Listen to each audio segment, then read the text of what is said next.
this way. Wow. Welcome back, my dudes. Exciting day. Got the new chin mount. So Christmas. It's already the end of January. But for Christmas, we upgraded the camera to the Ace Pro 2. And then I ordered a chin mount, but I ordered the wrong one for the wrong helmet. And a month later, we finally got it sorted out. So I've been riding around with the chest mount, but it's just not the same. I just thought we'd go out today and just test a few things out. I've got a mount here now for the GoPro, and the road is closed. So just a little update. I've had the Duke now for a year. Popped 7,000 kilometers on it in that time. What I think, absolutely love it. Would I recommend somebody buy it? Absolutely. If, and it's a big if, I'm an experienced rider. Been riding, I'm nearly 50, so I've been riding forever, and still love it. And been having some really good rides along the Great Ocean Road, and that's the caveat. Ooh, pull back from those rocks. Where I live, I don't really do any highway. I don't have the need to have fun on a road bike, on a motorbike that accelerates super quick and can do 200 kilometers an hour. I don't need that because I live on the Great Ocean Road, and so you're restricted on the Great Ocean Road by all the corners, and so a 400, absolutely magic. Can I keep with the Super Duke? Yes, to a degree, and then no, I can't. But am I having just as much fun? 100%. So with all of that said, yeah, I'd recommend a 390 to anybody. Oof. No one can keep up with a P-plater. Bro's looking to overtake. Come on,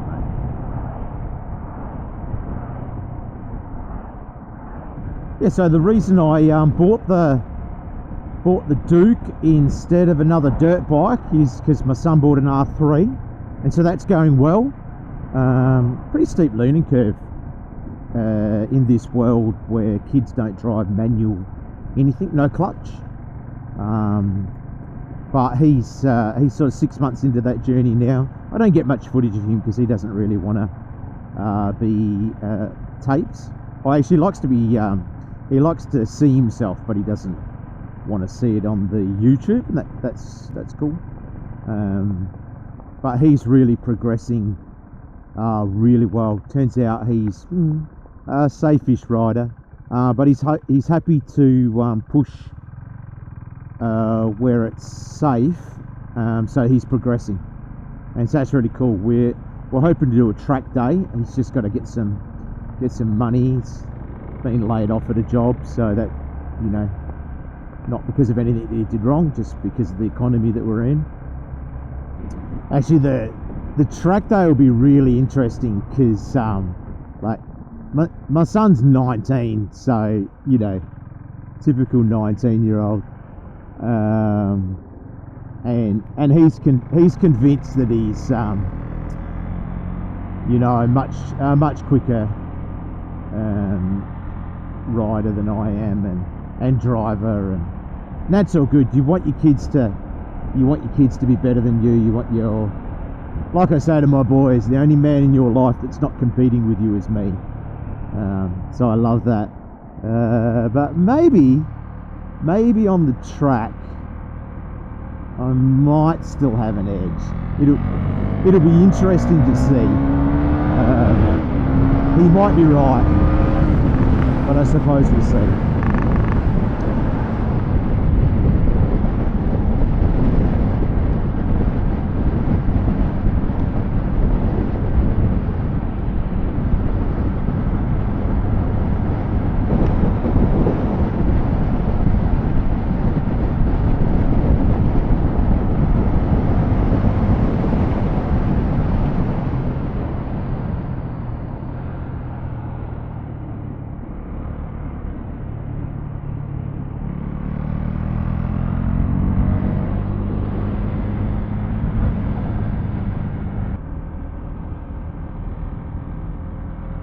We've got the Cadell Evans road race push bikes, for those that you don't know, in town.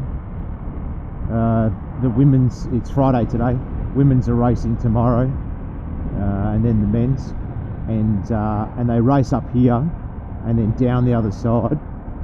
And of course this looks flat on the GoPro, on the YouTube, but this is just absolutely murder on the legs, and the guys get up to 100 kilometers an hour going down the other side. Last year, and I'm hoping this year, I got to be in one of the chase vehicles, and we were legitimately doing 130 in a chase vehicle trying to catch the men as they crossed across this the breakaway on a push bike, which is just frightening.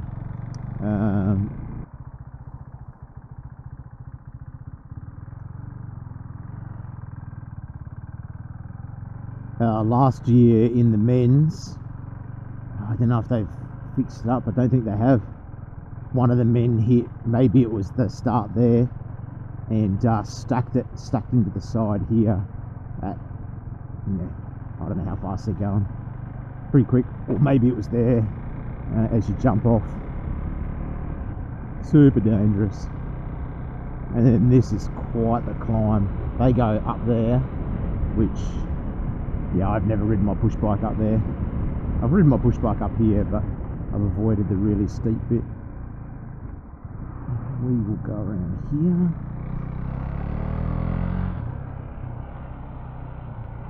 Oh, that's fun.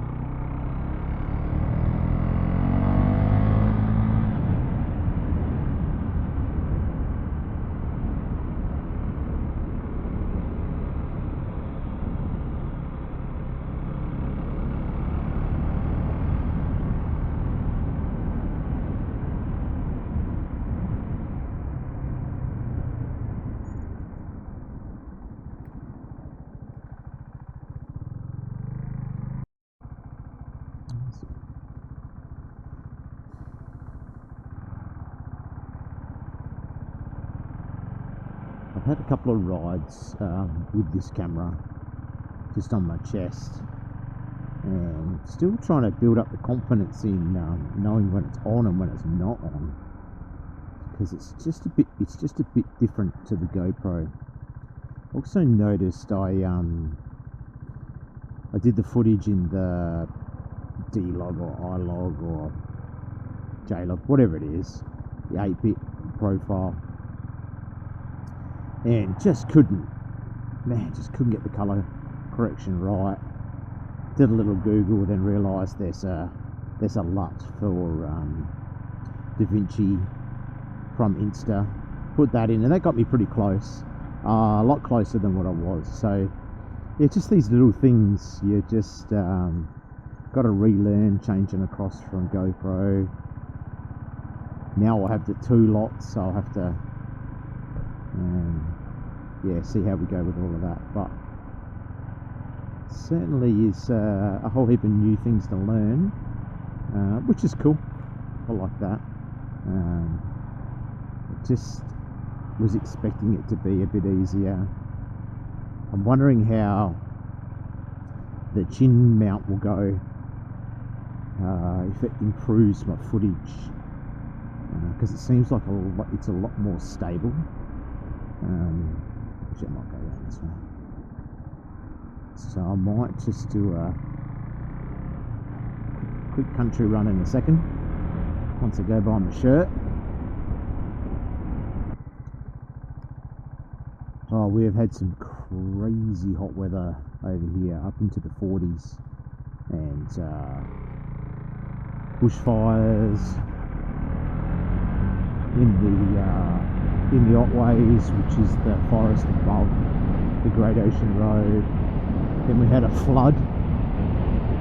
Google that one. I think there was about 200 cars involved, caravans washed out to sea, and basically 3 of the rivers that go out of the Otways, they have caravan parks on it, which are at max capacity because of Christmas. had just a wall of water. So there were road closures on the Great Ocean Road days. Yeah, so all that to say, hasn't been a lot of riding happening in January on the Great Ocean Road because it's been closed 3 times, and with the hot weather and really windy, like 50-kilometre-hour winds. It's windy here anyway, so you just get used to that. Like it's windy now, so 30-kilometre-hour winds, but you're kind of used to it. But just insanely windy. So anyway, looking forward to getting some more riding in. Coming into Easter, it's normally the best time of the year. Wind really drops down, nice warm nights, you know, all of those kind of things. So hopefully get some evening rides in after work. Anyway, we're just going to shoot out the road now, do Horseshoe Bend where I've recorded before, and then we will see. I'll actually be able to do some comparison footage, so that would be good. Change the GoPro to hyper smooth, because maybe that works better for that. So we'll see.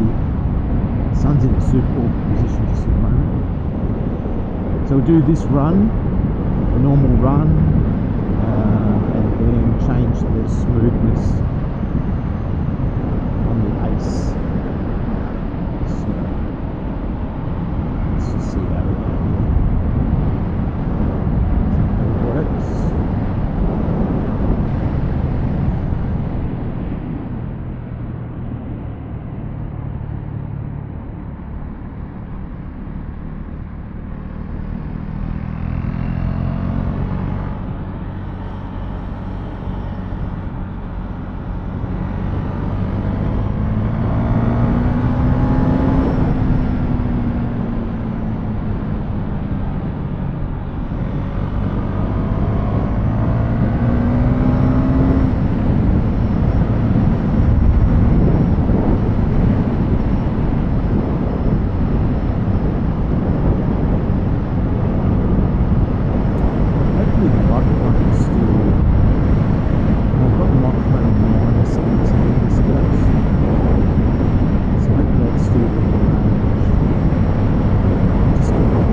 So this is standard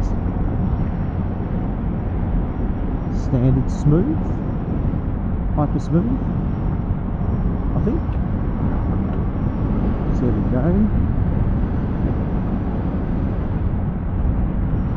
Catching some of the pro riders, probably just idling along at 50 probably. Just getting.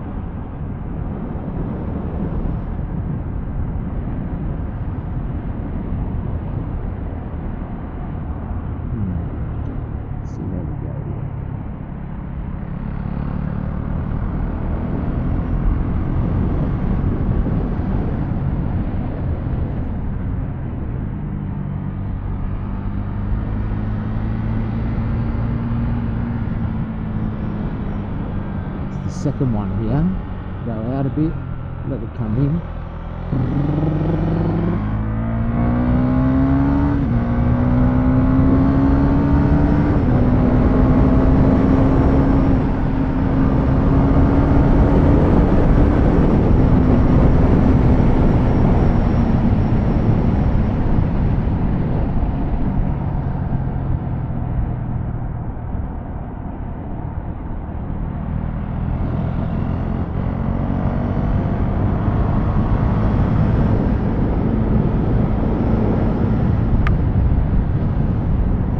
Anyway, let's see how that all goes.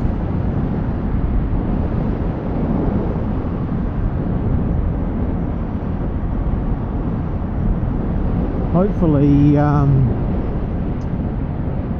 enjoyed the video today. Just me mucking around, playing around with a few settings, just riding around Geelong.